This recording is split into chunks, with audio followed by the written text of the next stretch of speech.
Hello friends and welcome to chess lecture of Santosh memorial chess academy.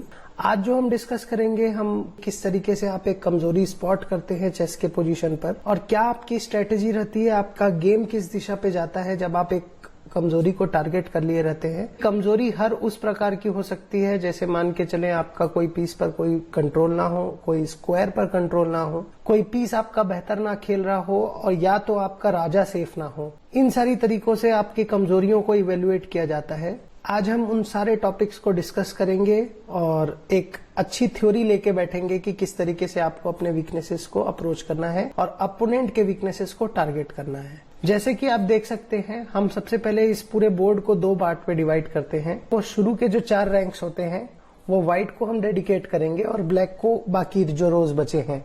जो इन दोनों को divide करते हैं उसको हम बोलते हैं डिमार्केशन लाइन। ये जो डिमार्केशन लाइन है ये बहुत ही इंपॉर्टेंट रोल प्ले करती है आपको ये समझाने में कि आपका कितना कंट्रोल है इस चेस के बोर्ड पर।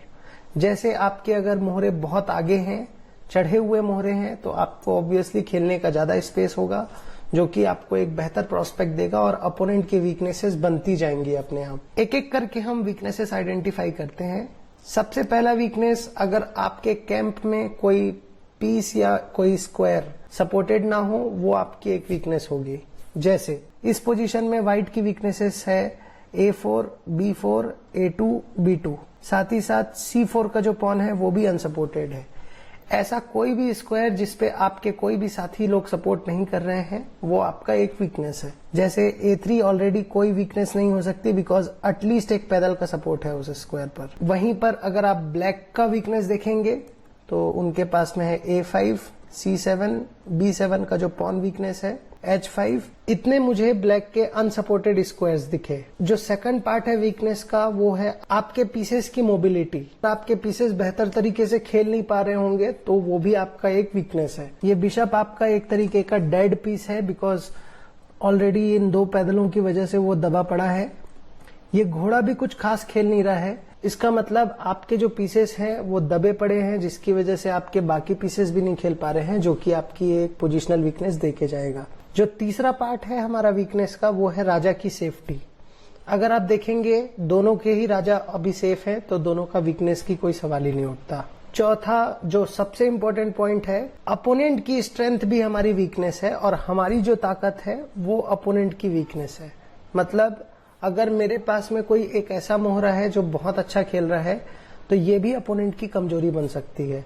जैसे इस पोजीशन पर मेरा घोड़ा अच्छा खेल सकता है, भविष्य में ये अपोनेंट की एक वीकनेस भी बन सकती है। तो अगर आपको अपनी खुद की कमजोरियां पता करनी है तो आप अपोनेंट के पीसेस पर भी नजर घुमा सकते हैं। आपको पता चल जाएगा कि आपकी कोई कमजोरियां है या नहीं। एक और इम्पोर्टेंट फैक्टर है कि अगर आपका कोई बड़ा मोहरा छोटे मोहरे को सपोर्ट कर रहा है या छोटे स्क्वायर को गार्ड करके बैठा हुआ है तो वो भी आपके लिए एक वीकनेस बनेगी। जैसे अगर आप देख सकते हैं D6 स्क्वायर, D6 स्क्वायर में सिर्फ और सिर्फ इस क्वीन का सपोर्ट है। इसका मतलब ये एक पोटेंशियल स्क्वायर बन सकता है जिसपे आप टारगेट कर सके। वैसे ही वो स्क्वायर्स जो बड़े मोहरे द्वारा सपोर्ट किए हों या बड़े मोहरे जो छोटे मोहरे को सपोर्ट कर रहे हों, जैसे हाथी इस पैदल को सपोर्ट कर रहा है, ये भी एक प्रकार का वीकनेस है। आपको इन तरीके की वीकनेस बनने से बचना चाहिए। एक वीकनेस तभी एक वीकनेस कहलाती है जब आप उसके ऊपर में अटैक कर सको। आपको एक छोटा सा एग्जाम्पल मैं बताता हूं। जैसे आपके घर पे एक अलमारी है जिसके अंदर के लॉकर में आपने पैसे रखे हुए हैं। लॉकर को आपने लॉक नहीं किया है बट अलमारी को आपने बाहर से लॉक करके रखा है और सामने आप खुद बैठे हुए हैं या किसी सिक्योरिटी गार्ड्स को आपने रखा हुआ है। आप अगर देखेंगे इतना आसान नहीं है अंदर के लॉकर को डायरेक्ट जाके अटैक कर पाना, इसलिए हम ये बोल सकते हैं कि हमारा लॉकर सेफ है। ऐसे कोई स्क्वायर या पीस जिसके ऊपर में डायरेक्ट अटैक कर पाना पॉसिबल नहीं है वो आपके वीकनेसेस नहीं कहलाएंगे, वो वीकनेस की कैटेगरी में नहीं आएंगे। तो इस पोजीशन में अगर आप देखेंगे इमीडिएटली मेरे A2 को भी अटैक नहीं हो रहा है, B2 को भी अटैक नहीं हो रहा है, A4 पे भी इमीडिएटली अटैक नहीं हो रहा है, मैं भी A5 पे अटैक नहीं करूंगा, A7, B7 भी मेरे लिए रेलिवेंट नहीं है, H5 फिलहाल मैं यूज नहीं करूंगा बिकॉज मेरे पास में उससे ज्यादा इंपॉर्टेंट स्क्वायर्स हैं। B4 ब्लैक यूज कर सकता है but I am not sure कि वो कैसे यूज करेगा। मुझे क्लियर दिख रहा है कि D6 स्क्वायर एक वीकनेस है और बिशप जो है इनके और नाइट के साथ में ये उनके वीकनेसेस हैं। मैं इस पे इजीली टारगेट कर सकता हूँ। आपके हिसाब से व्हाइट को क्या चलना चाहिए? मैक्सिमम खिलाड़ी जो भी देखेंगे वो सजेस्ट करेंगे D5, ताकि आगे चल के मैं D6 स्क्वायर पे टारगेट कर सकूंगा। बट आपने साथ ही साथ एक और मौका दे दिया अपोनेंट के पीस को ओपन करने के लिए, जो उसकी दूसरी वीकनेस थी। तो आई होप आपको ये समझ में आ रहा होगा कि D5 क्यों गलत है, क्योंकि आप अपोनेंट के पीसेस को खुलने का मौका दे रहे हैं। तो आपको अपने अपोनेंट के वीकनेसेस को सबसे पहली चीज समझना है और उसके हिसाब से आपको अपनी चालों की स्ट्रेटजी डिफाइन करनी है। सबसे पहली चाल C5। C5 से देखिए मैंने उसके बिशप को डमी कर दिया। D6 स्क्वायर बहुत ही अच्छा कंट्रोल दे दिया, बिकॉज अब D6 स्क्वायर पे बड़े पीस ही अटैक कर सकते हैं। ऑब्वियसली ये नाइट के लिए बहुत ही अच्छा प्रोस्पेक्टिव स्क्वायर रहेगा, जिसको हम इस तरीके से मैन्यूवर करके लेके जा सकते हैं, और जो अल्टीमेटली जाने के बाद में और भी बहुत सारी वीकनेसेस क्रिएट करके जाएगा आपके लिए।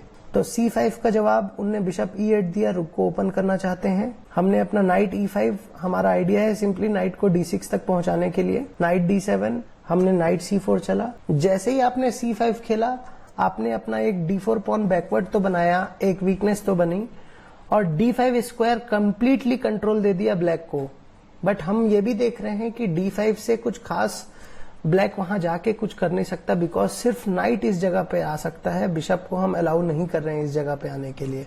नाइट F6, हम सिंपली क्वीन को आगे लेके गए। रुक D7, उनका आइडिया है डबल रुक करने का। हमने नाइट D6 खेला। ब्लैक के पास में एक्चुअली कोई प्लान नहीं है किस तरीके से आगे अप्रोच किया जाए, बिकॉज एक बहुत ही स्ट्रांग नाइट उनके लिए आ गया है, जो कि उनके लिए वीकनेस है। तो आई होप आपको ये समझ में आया होगा कि वीकनेस का कॉन्सेप्ट क्यों इंपॉर्टेंस रखता है, और कैसे हमें एक वीकनेस टारगेट करना चाहिए और कैसे अप्रोच करना चाहिए उन स्क्वायर पर। एक और एग्जांपल हम देखेंगे। इस पोजीशन पर आप देखेंगे आपके पास में पेयर ऑफ बिशप है ब्लैक की तरफ से, जो कि एक बहुत ही अच्छा प्ले कर सकते हैं। आपके पीसेस कुछ इस तरीके से चढ़े हुए हैं, जिसकी वजह से आपके जो व्हाइट के पीसेस है वो ज्यादा खेलने की उनके पास में स्पेस नहीं है। बट अगर आप अपने पीसेस एक्सचेंज करेंगे तो ऑब्वियसली उनके पीस को प्ले मिलेगा। हमें इस केसेस पे अपने पीसेस को एक्सचेंज करने से बचना चाहिए। अगर आपने नोटिस किया होगा इस पोजीशन पर, अगर आप अपने पॉन्स को आगे बढ़ने की प्लानिंग करते हैं तो इतना इजी नहीं है, बिकॉज इस स्क्वायर पर ये 3x सपोर्ट है व्हाइट का, वहीं पे हमारा सिर्फ 2x है। इम्पॉसिबल है अभी तो फिलहाल बढ़ना। इस पोजीशन पर क्योंकि हमारी पोजीशन अच्छी है तो हमको एक प्लानिंग तो करनी पड़ेगी, बट हमारे पास क्लियर विजन नहीं है। तो हम अब आइडेंटिफाई करेंगे अपोनेंट के कैंप में weakness. These 3 are the weakness. और स्क्वायर की बात की जाए तो E3 एक वीकनेस है, बट E3 स्क्वायर पे जाने के बाद में हमारे पास सिर्फ एक ही ऑफर मिल रहा है, D2 के पीस को एक्सचेंज करने का, जो कि ऑलरेडी एक वीकनेस है। तो हम अपने अच्छे पीस से बैड पीस को तो एक्सचेंज नहीं करेंगे। मुझे एक वीकनेस इमीडिएटली दिख रही है H2 की। इस H2 के वीकनेस को अप्रोच करके हमको क्या मिलेगा? ब्लैक ने चला बिशप G1, अपोनेंट ने इमीडिएटली बढ़ लिया। H3 से हमने एक और नया वीकनेस क्रिएट कर दिया, दैट इज G3। G3 पे अब हम इस तरीके से अगर टारगेट करते हैं तो ये बैकवर्ड पॉन भी एक नया वीकनेस क्रिएट हो गया है, जो कि अब बढ़ना उनके लिए पॉसिबल नहीं है। इसीलिए हमने बिशप G1 चला और टारगेट किया अपोनेंट के कैंप में वीकनेस क्रिएट करने का। हम अपना बिशप को वापस आए, वो किंग E1, हमारा एक सूत्री कार्यक्रम। नाइट F1, हमें E4 का पुश मिला, F cross E4, bishop B5, night D2, king H4, bishop D7, king G3। उनने इस E4 स्क्वायर को अटैक किया। हमने E3 बढ़ा, नाइट F3, किंग से मारा, उनने बिशप से सपोर्ट दिया। अब देखिए मेरे लिए F3 बढ़ना इतना इजी नहीं है, इसलिए मैंने अभी फिलहाल एक और वीकनेस आइडेंटिफाई किया, दैट इज A4। अब बिशप को बचने आना पड़ेगा। अब देखिए एक छोटी सी टेक्टिक, ऑब्वियसली मारना ही पड़ेगा उनको। F3 followed by E2। अब ये बिशप F2 से क्वीन रुकता नहीं। तो आई होप आपको ये समझ में आया होगा किस तरीके से हम एक अपोनेंट के कैंप में वीकनेस आइडेंटिफाई करते हैं और क्या हमारी स्ट्रेटजी होती है उनको क्रिएट करने के बाद में प्ले करने का। आगे हम अगला वीडियो प्रिंसिपल ऑफ 2 वीकनेस का लेके आएंगे, 2 कमजोरियों का सिद्धांत, जो आपको ये समझाएगा कि एक वीकनेस अगर अपोनेंट के कैंप में हमने बना दिया है तो हमारी क्या स्ट्रेटजी होनी चाहिए और दूसरा वीकनेस हमको बनाने की कोशिश क्यों करनी चाहिए। We will come back with a new video. Thank you and have a nice day.